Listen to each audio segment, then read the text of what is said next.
Hi, I'm Willie Mayette. I'd like to welcome you to the Improvisation in 30 DVD lesson.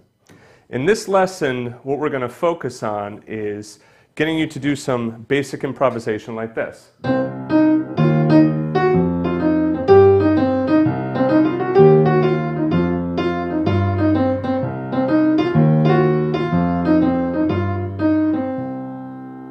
So you can hear that the improvisation is not the fanciest improvisation in the world. However, it really sounds fun and cool, and you definitely impress your family and friends with this.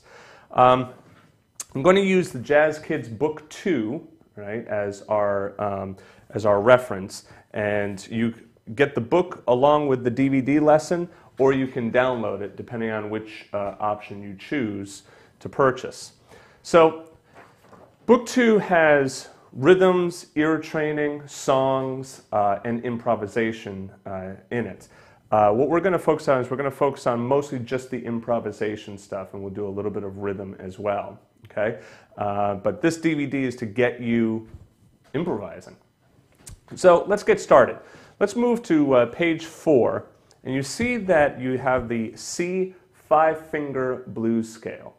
Now the 5-finger blues scale is just the first 5 notes of the C blues scale. Now the entire blues scale is that, all right? And this is good fingering to use. 1, 2, 3, 4, then 1, 2, 3.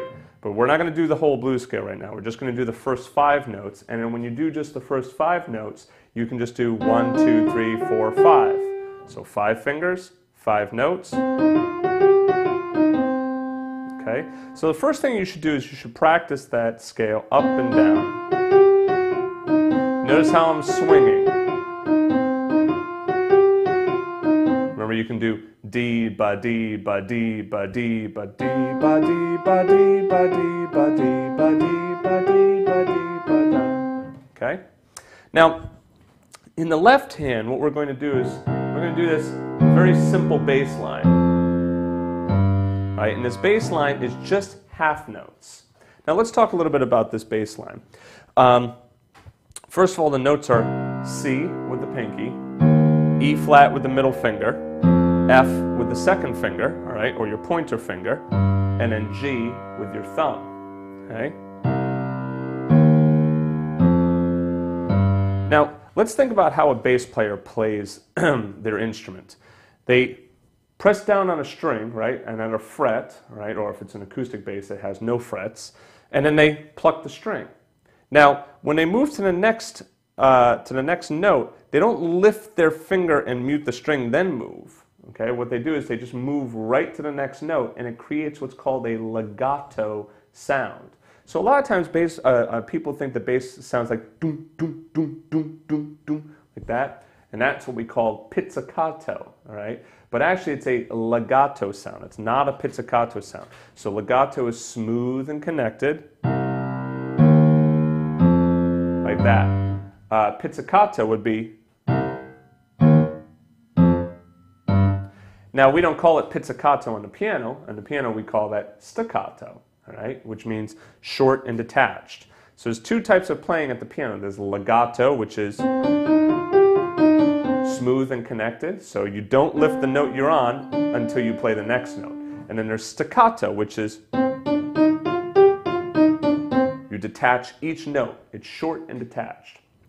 Now, for this bass line, we want it to be played legato. So in other words, you don't want there to be a break in the sound. There shouldn't be any break in the sound, okay? So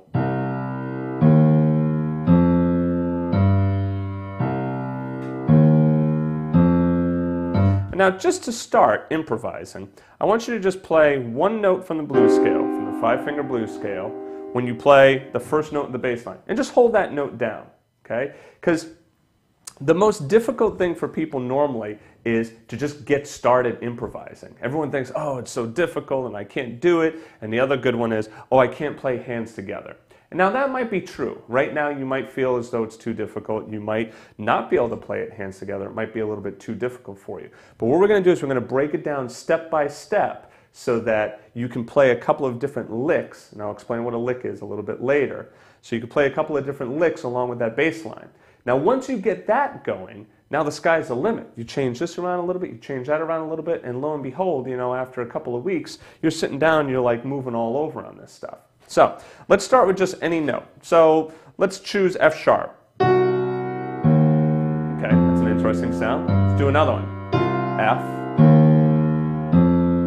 What about G? E flat. Now, here's a question that's sometimes asked. Do I have to keep, you know, those fingers on those notes? Like, could I put my second finger on F or my pinky on F, right? Sure, you can, all right? You can move your hand around. However, staying within that 5-finger pattern would probably be the easiest for you to start with, okay?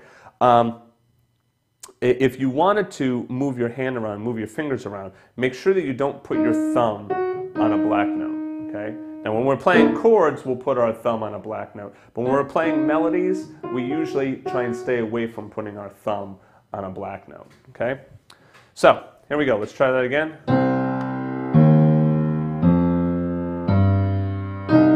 Now you can go up each note if you want.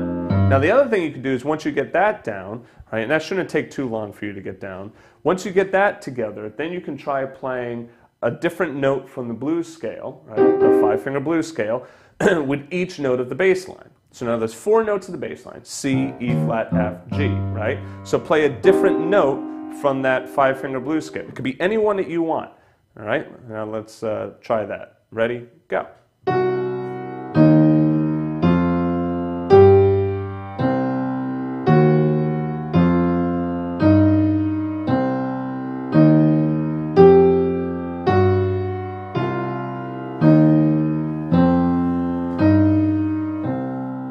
Okay, now we're starting to get some interesting sounds there.